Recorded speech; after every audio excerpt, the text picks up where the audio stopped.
နန်းတော်စုဟာနန်းတော်ဆောင်များအနက်အရေးအပါဆုံးအထင်ရှားဆုံးဖြစ်ပြီးကတော့ကံအခမ်းအနားများ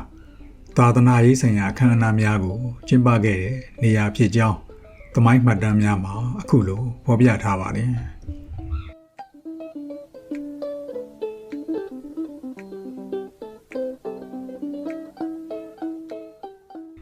အရှိစမုတ်လက်ဝဲနဲ့လက်ရာပွဲရဆောင်မြေနန်းစနုဆောင်နဲ့မြေနန်းပြတ်သက်တော်ကြီးတို့ပေါင်းစုဖွဲ့စည်းလျက်ကြီးမားတဲ့အခမ်းအနားကြီးတစ်ခုအဖြစ်တည်ဆောက်ထားပါတယ်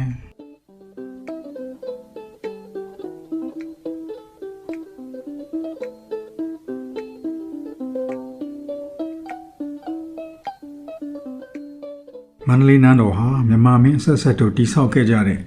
မြမအစဉ်အလာတစ်သားနန်းတော်များရဲ့တစ်ခုတည်းသောလက်ကျန်နမူနာဖြစ်ကြောင်းရှေးခေတ်အိန္ဒိယနဲ့အာရှတလွှားတစ်သားဘိသုကာပုံစံကိုလည်းကိုစားပြုကြောင်းဥက္ကုံပေါ်မှာတစ်သားတစ်ထပ်နန်းဆောင်များဆောက်လုပ်ခြင်းဟာလွန်စွာရှေးကြကြောင်းမြန်မာထိုင်းဂျာဗားနဲ့တရုတ်တို့မှာတွေ့နိုင်သေးကြောင်းအာသောကနဲ့ဝိကရမဒိဋ္ဌိယမင်းတို့ရဲ့နန်းတော်များဟာလည်းအလားတူပုံစံပဲရှိခဲ့နိုင်တယ်လို့ယူကပြောခဲ့ကြောင်းစသဖြင့်ဒူရိုက်ဇယ်ကမန္တလေးနန်းတော်အကြောင်းစာအုပ်မှာရေးသားဖော်ပြထားပါတယ်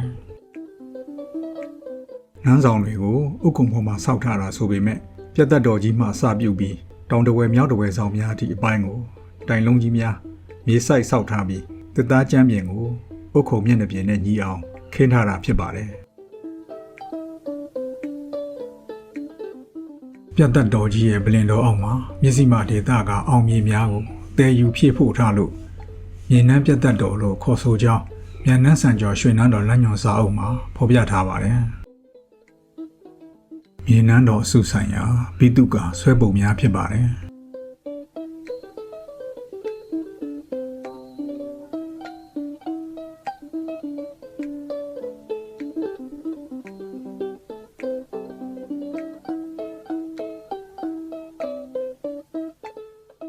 မင်းတို့မင်းလက်ထက်1868မှာဂျေဂျက်ဆန်ရိုက်ခဲ့တယ်လို့မှတ်တမ်းပြုထားတဲ့ဒီပုံမှာပြတ်သက်တော်ကြီးရဲ့အပေါ်ပိုင်းဘုံ6ဆင့်ကိုအတွန့်ပါသွပ်ပြားများမိုးထားပြီးကြံအမိုးများကိုတစ်ပြားများမိုးထားတာတွေ့ရပါတယ်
မင်းတို့မင်းလက်ထက်ကတည်းကနန်းဆောင်အချို့မှာအတွန့်သွပ်ပြားများမိုးထားခဲ့ကြောင်း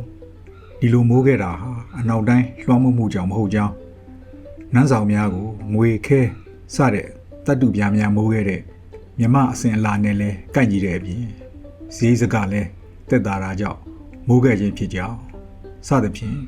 မြန်မာနိုင်ငံရှေးဟောင်းသုတေသနဌာနက1919နဲ့1962မှာထုတ်ဝေခဲ့တဲ့စာအုပ်နှစ်အုပ်မှာဖော်ပြထားပါတယ်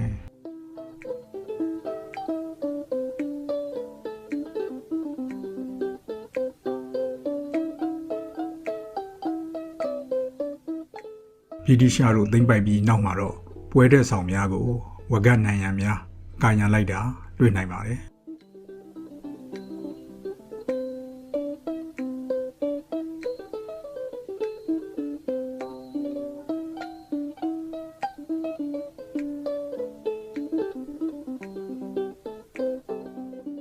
ဒီပုံမှာတော့မာရဘေမြို့ရိုးနားမှာကပ်ပြီးစောက်ထားတဲ့တိုက်တန်းလျားဇေတဝင်ဆောင်ရဲ့အမိုးနဲ့ထီယုံတော်ရဲ့မန်တိုင်တို့ကိုလည်းမြင်တွေ့နိုင်ပါတယ်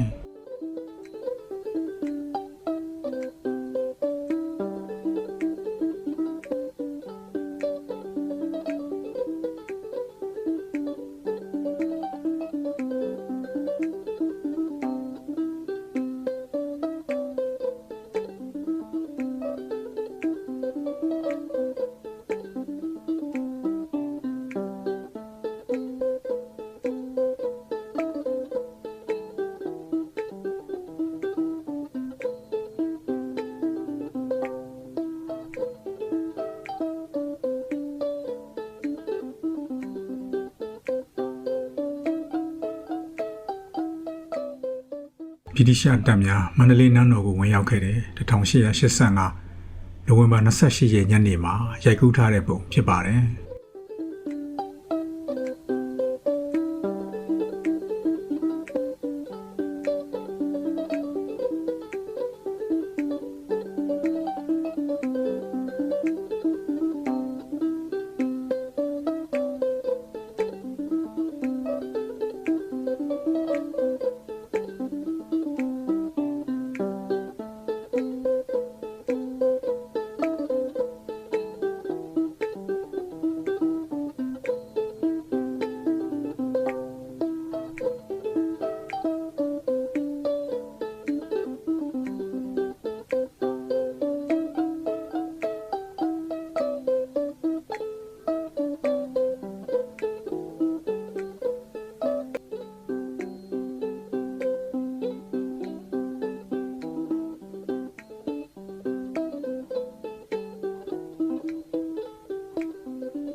မြေနန်းပြတ်သက်တော်ကြီးကိုအရှိတဲ့ကမြင်ရတဲ့ပုံဖြစ်ပါတယ်။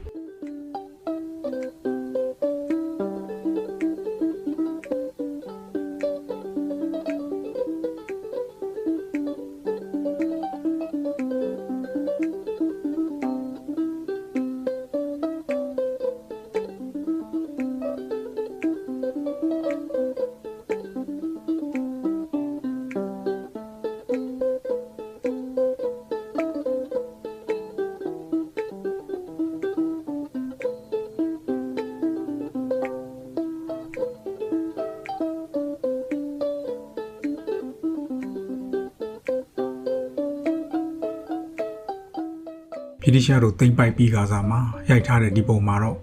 စခန်းချထားတဲ့ဗြိတိရှစစ်သည်များရဲ့တဲများနဲ့အဖြစ်သိမ်းရသေးတဲ့ထီယုံတော်ကိုလည်းမြင်တွေ့နိုင်ပါတယ်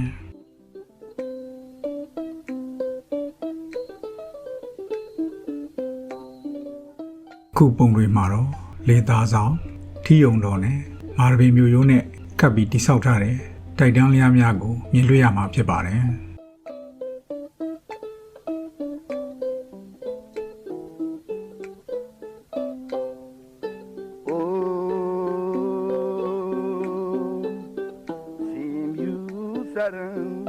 ဆက်ပြန်လို့ညာ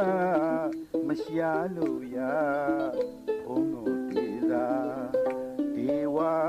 နမောင်ရဆောင်ကျိုး